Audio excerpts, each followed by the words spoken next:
Before we talk a little Guardians, a reminder that FanDuel is America's #1 sportsbook, and the NBA playoffs are officially here, guys, and FanDuel is giving new customers an incredible way to get in on the action. Right now, when you join FanDuel and place your first $5 bet, you'll get $250 in bonus bets if that first $5 bet wins. Don't miss out. Head to FanDuel.com/UCSS and claim your $250 in bonus bets today.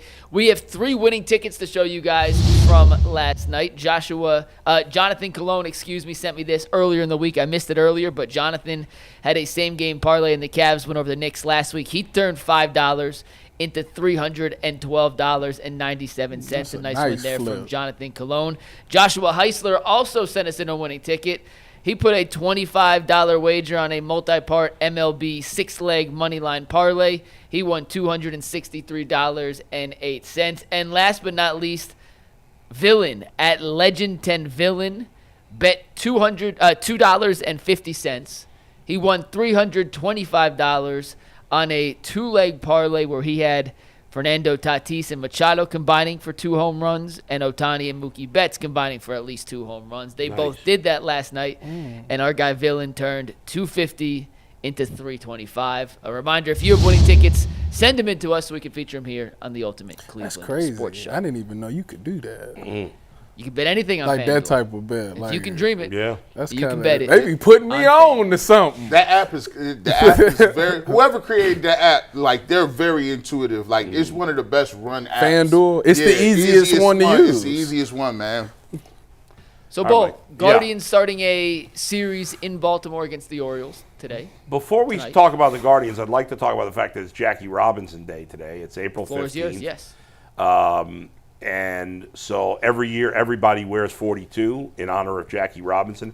I was just saying to Tyvis and G before the show, I don't know if everybody knows this, but Jackie Robinson's wife, Jackie Robinson died in 1972. Wow. Jackie Robinson's wife is still alive. She is 102. She'll turn 103 in July. Rachel Robinson, I believe she still runs her husband's foundation, I think. But maybe not. Maybe not at 103. So she's I don't like know, in tip-top shape. As far as I know, I feel like I saw her get interviewed somewhat recently. Maybe it's a few years ago. I don't know. But she it's amazing to be able. Think about that. You saw she lived during the Great Depression. Yeah, I mean, it's just crazy. I mean, she lived think about it. Yeah. Like she was old enough. Like where people couldn't vote, literally. She's been through every era. That's wild. It's just amazing. And anyway, so it's always good to mention, and I know to people here, Larry Doby, who does not get enough credit because Larry Doby was the second black player in Major League Baseball, and he was the first in the American League, and it was only a couple of months after Jackie Robinson. So as I've always said, it's always weird to me not to take anything away from Jackie Robinson because all the crap he had to go through. But Larry Doby had to go through all the same stuff but didn't get as much recognition. It wasn't like racism went away in the 2 months between Jackie and Larry Doby going into the big league. And so. was it Frank Robinson? Was he the first American League African-American coach? Manager, yeah. That's crazy. That's a lot of firsts for the Guardians / Indians. No doubt. Yes, 100%. So anyway, everybody be wearing 42 tonight and today as everybody plays today. As for the Guardians, great homestand where they go 5-1 and now an interesting road trip that starts tonight in Baltimore. I like them against Baltimore. Baltimore's pitching ain't been great. Baltimore's off to a bad start. Yeah. Not surprisingly so far. Obviously, it's very early, but not surprisingly, the American League is very bunched up. Nobody, unless somebody got their, I think the Yankees might have gotten their 10th win yesterday, but going into yesterday, I don't think anybody had double-digit wins in the American League. The Tigers are the only team with double-digit wins. Oh, the Tigers got their 10th. Oh, the Yankees didn't get their 10th? You talking about the same? The Yankees won last night. That was their 9th win. Oh, okay. The same Yankees that you don't have making the postseason? I don't. I still don't. Why is that crazy? I don't know why. Go look at their pitching. Isn't they the favorite to win it all? Or the AL? Maybe it's the AL. They were in the beginning of the season, but part of that's because of their name. and people bet on the name. Let me ask you this. We talked about it on the show yesterday. It was me and Jason and Jay. And Jay said something, and I was just like, oh, that's outrageous. They're not going to do that. Ooh. He talked about moving Emmanuel Clase to the minors to get things together. I said, how could you move a guy? You see his psyche last year in terms of in the playoffs. He going through his accolades in his high school yearbook and showing all his trophies after he what do you think is going to happen if you go from he had statistically one of the greatest years as a closer ever last year, and then to say, oh, you got to go down to minor leagues to work on things when your velocity isn't down, you're not hurt. You're just getting hit hard right now. I think that would be a devastating blow to his psyche. I understand where he's coming from, and we've seen that. I think that's way too extreme at this point in the season. I would not send him to the minors. The one thing, real quick, he didn't mention that Jay said yesterday was the closer role, you can't really work on things. Right. Because it's you can take him out of the closer role without sending him to the minors. And Jason countered with that's probably what they would do besides sending him to the minors. Yeah, I mean, you could take him out of the closer role. But at this point, he's only blown one save. I mean, so it's not.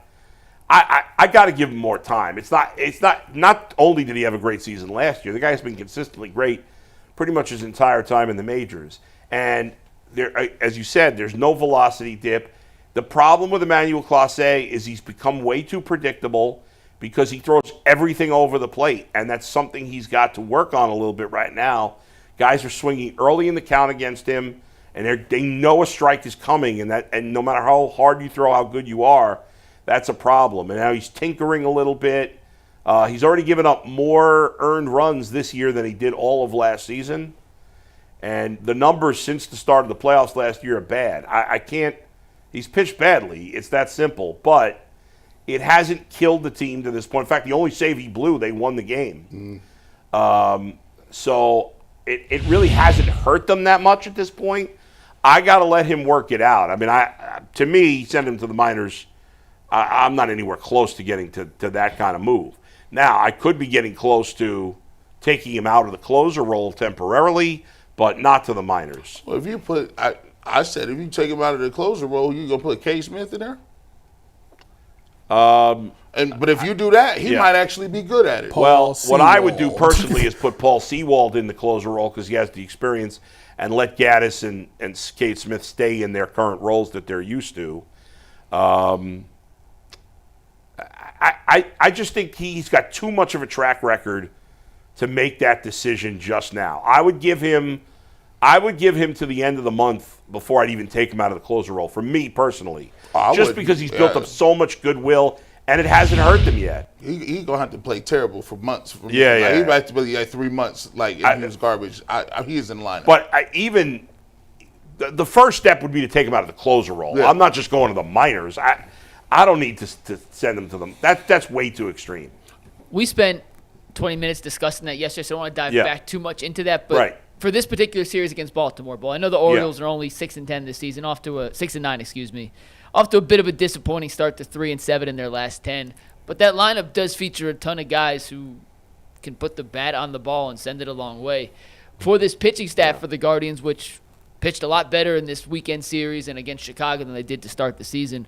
What do you want to see from that group, including Logan Allen tonight, to keep these Orioles bats at bay? Well, I mean, you look at the whole schedule you put up there. I mean, it's a good Pittsburgh has got a terrible lineup, but the other 3 teams you're playing in the next 4 series, Baltimore, Boston, and the Yankees, they're all good offensive teams. None of those teams are pitching. Well, Boston's got some injuries, but. And obviously you'll face Skeens in Pittsburgh, but these are gonna be some games here against Baltimore, the Yankees, and the Red Sox where you're gonna have to score because you're facing a lot of good hitters on these teams, so you're gonna have to keep up with them. But you can't expect. The pitching was really good, but you faced the White Sox team, which I keep telling you is one of the worst in the history of the game. And then after that, you face Kansas City. They did a nice job in 2 of the 3 games against Kansas City. But listen, the Guardians have question marks in their rotation. Bybee pitched poorly in one of his starts, but I'd really like to see just get some innings, get some length out of the starting rotation to kind of take some of the pressure off the bullpen. And obviously, I'd love to see Emmanuel Clase kind of right the ship. And I'm going to still throw him out there in closer situations for now until I feel like I can't do it anymore. But I don't, listen, even though they pitched well last week, I don't have a ton of faith I don't have a lot of faith in Logan Allen. I don't have a ton of faith in Ben Lively, even though he pitched well last year. I will say the one thing that stood out to me last week the most was Luis Ortiz. Obviously, he's the guy they got in the Jimenez trade. One of the guys, but the one veteran player. Or he's not, maybe veteran's a little too strong. And obviously the numbers overall look terrible. But his last start against Kansas City. He was good. He was Very fantastic, and he struck out 10. There you go. He was tremendous. And that I saw a lot of stat lines like that from him at the second half of last year when he was pitching for Pittsburgh. And that was an eye-opening start. I mean, 3 base runners, 1 run, 10 Ks in 5 2/3. He's got, he's the like Allen and Lively have average at best stuff. Mm-hmm. Where this guy's got better stuff. Now, the thing with Ortiz is he kind of throws basically three different types of fastballs. You can call them what you want.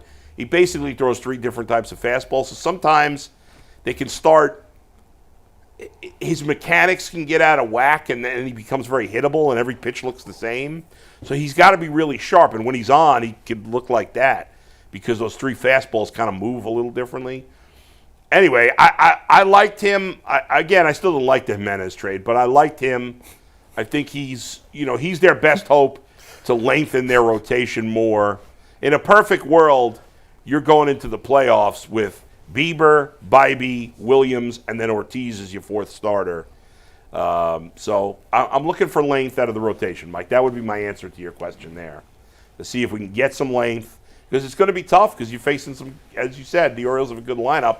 Now, they haven't been great to this point, but they still got it. And the Guardians need to be able to score. Charlie Morton's, he's like 40 years old. He's off to a terrible start. I mean, he might be shot. ERA so far. I've always been a big Charlie Morton fan. He's been a hell of a pitcher. He's a pitcher that, like, 10 years from now, most people will forget about because he was just a good pitcher for a long time. He's not going to the Hall of Fame. He's not getting Hall of Fame votes. But he's just been a good, solid pitcher for many years. But right now he looks like he might be shot, so hopefully the Guardians can take advantage of it. Obviously, they hit much better at home. We'll see how they can do on the road. Baltimore's a good hitter's park. Well, that's not quite as good as it used to be, but I like Camden Yards. I like it. It's a nice ballpark. It's still a nice park. I mean, there's a guy who does this thing on the internet about he ranks the ballparks from best to worst. Yeah. And I can't believe that Camden Yards has been there as long as Progressive Field. Yeah, it's been around a while. It's a nice park. It's a nice joint. I like Pittsburgh better, though. The road of the new school road parks that I've been to, Pittsburgh's my favorite.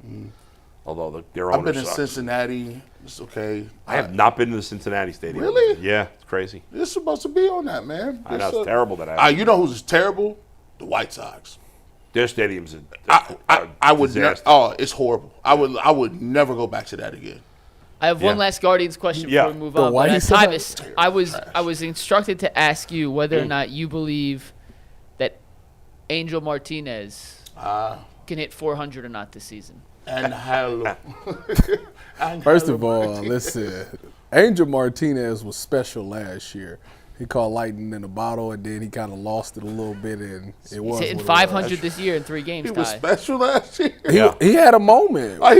He had a moment where he was going crazy. I play him every day right now. Yeah. Obviously, Don't look at me. Listen, I'm a baseball expert, okay? I know what I'm talking about. My boy Arias hit what did he 14 more home runs, and then y'all can't tell me nothing. I'm not. Angel Martinez is not going to hit 400. No. He going to hit 399, though, for sure. No. You could book that. I'm probably not even going to hit 279, but you never know. If he hit 279, it's a great year. Yeah. Not 400, 399. Book it. The analytics on Gabriel Arias, even though he's off to a good start, are not amazing. 17. I'm a little worried about it. 17. He's the opposite of Nolan Jones. When you look at their Nolan Jones' analytics are good. Yes. He's hitting the ball hard. He's just making outs. Arias, he still swings and misses too much. 17 He swings home at bad runs. pitches. I don't know, but he's playing well. And the Guardians don't have a good enough lineup that they can't, if the guy's playing well, you got to play him. Can we get another He just thing? need to play the Royals every day. And he get my 17 for sure. Can we get a ticker, Mike? I need a Travis. I need a Bazana ticker. Like Yeah. I need a Bazana update sponsored by somebody where you give me how he's doing because I need. They promised me.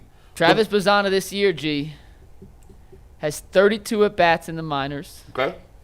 11 hits. He's batting 344. Tearing the cover off the ball.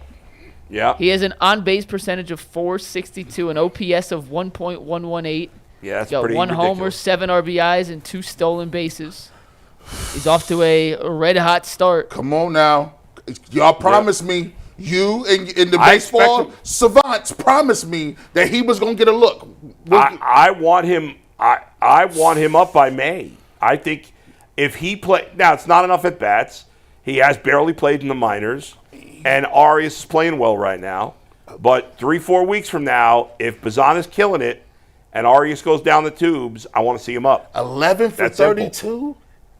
He's killing the ball. And by the way, if Arias is playing well and Rocchio still can't hit, then I'm sending his ass down, moving Arias to short, and bringing up Bazzana. Yeah. If Bazzana is hit is a lot to ask. Right. But if he's hitting over 300 with an over 400 on base and an over 900, right now he's over 1100 OPS. Yeah. If he's over a 900 OPS in Double A, I'm It's calling him up. I can't believe Rocchio right now. I Yeah, can't. he's off to a terrible No, start. because I thought last year, I thought he figured it out. Like he was hitting it in the most important It's times still early. last It's year. still early. Yes. It's And only been the a couple fact of weeks, that but Gabriel Arias look that much better than him right now, So that's what a happens- shame. Listen, it's a shame. That's happens like- baseball. It's the You never know. craziness of baseball. all right.